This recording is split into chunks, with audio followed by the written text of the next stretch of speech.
কোনো লীলা চলছে। যাই গিয়ে আকাশবাণীকে নিজের অহংকারকে এবং ভুলকে সম্মুখে রেখে ক্ষমা চাই, তাহলে যদি আদি অন্ত খুঁজতে পাই। এছাড়া আমাদের তো জন্ম চলে যাবে, কিন্তু এই আদি অন্ত খুঁজে পাবো না। নারায়ণ বুঝে পুনরায় মধ্যস্থানে এসে দাঁড়িয়ে গেল। আকাশবাণী বলছে, নারায়ণ খুঁজে পেয়েছ? বলছে, না, খুঁজে তো পাইনি, কিন্তু এই জিনিসটা সত্যি বুঝতে পারলাম যে এই কোনো লীলা চলছে। এই লীলা থেকে আমি উৎপন্ন কোনোদিনও হতে পারবো না, শুধুই কিন্তু আমার কষ্ট হবে। তাই আমি ফিরে এসেছি। যদি আমি ছোট হয়ে পাও, আমি ছোটই হবে। আমি ভুলকে স্বীকার করতে এসেছি। ব্রহ্মদেব কি ফিরে এসেছে? আকাশবাণী বলছে, না, ব্রহ্মদেব এখনো আসে। ব্রহ্মদেব আসা পর্যন্ত তুমি এখানে অপেক্ষা করো। এদিকে ব্রহ্মদেব হংস বাহনে বসে স্বর্গের দিকে যাত্রা করছে। স্বর্গ, যে আমাদের স্বর্গের উপরে সাতটা লোক, ব্রহ্মলোক, স্বর্গলোক, এইভাবে সাতটা লোক আছে। বৈকুণ্ঠ, শিবলোক, এইভাবে সাতটা লোক আছে উপরে। এই সাতটা লোককে ভেদ করে সে অনেক উপরে চলে গেল, কিন্তু তার অন্ত খুঁজে পেল না।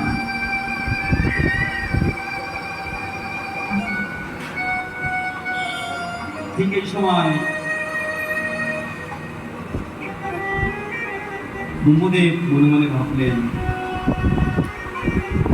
যে এই তো আদি অন্ত কিছু খুঁজে পাচ্ছি না, এক কাজ করি, মিথ্যার সাহারা নিয়ে গিয়ে বলি যে আমি খুঁজে দেখে এসেছি।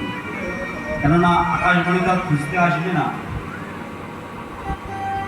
আর যদি খুঁজতেও আসে সে খুঁজে রাখবে আমার কি, আমি তোকে মিথ্যা কথা বলে তোকে দেখে এসেছি। এই বলে মনস্তাব নিয়ে ব্রহ্মদেব ফিরে আসলেন। এসে তাকে আগে নারায়ণ এসে বিশ্রাম করছে। ব্রহ্মদেব নারায়ণকে বলছে, হে মহাবিষ্ণু, তুমি কি আদি খুঁজে পেয়েছ? নারায়ণ বলছে, না, আমি আদি খুঁজে পাইনি। ব্রহ্মদেব বলছেন তখন, যা আমি অন্ত খুঁজে দেখে এসেছি। বলছে, কি করে? বলছে, হ্যাঁ, আমি দেখে এসেছি। অনেক পরিশ্রম হয়েছে দেখতে, কিন্তু আমি আদিকে দেখে, অন্তকে দেখে ফিরে এসেছি। এই মিথ্যা কথা শুনতেই আকাশবাণী বলছে, ব্রহ্মদেব সাবধান,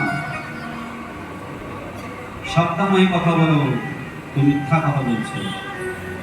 তোমার কাছে কি প্রমাণ আছে দেখাও যে তুমি অন্তকে দেখে এসেছো। মহাবিষ্ণু আদিকে খুঁজে না পেয়ে ফিরে এসেছে, কিন্তু মিথ্যা কথা বলছে না। কিন্তু তুমি ব্রহ্মদেব হয়ে, সৃষ্টিকর্তা হয়ে তুমি কিভাবে মিথ্যা কথা বলছো?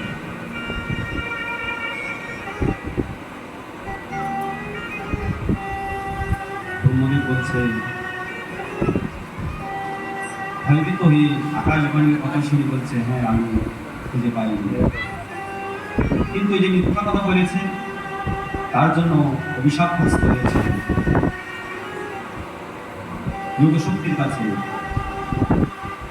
ব্রহ্মদেব, তোমার এই ভুলকে কোনোদিনই পূজা হবে না, তোমার বিগ্রহ কোনোদিনও পূজা হবে না, এবং তোমার কোনো অবতারও হবে না। আর শ্রী হরিনারায়ণ সে খুঁজে না পেরেও সত্য কথা বলছে, সে নারায়ণের অনেক অনেক অবতার হবে, এবং বহু বহু মন্দির হবে, অনেক অনেক পূজা হবে। এই আশীর্বাদ নারায়ণ পেল, আর ব্রহ্মদেব অভিশাপগ্রস্ত হল। কিন্তু তার আগে কেউ বলবে যে ব্রহ্মদেবের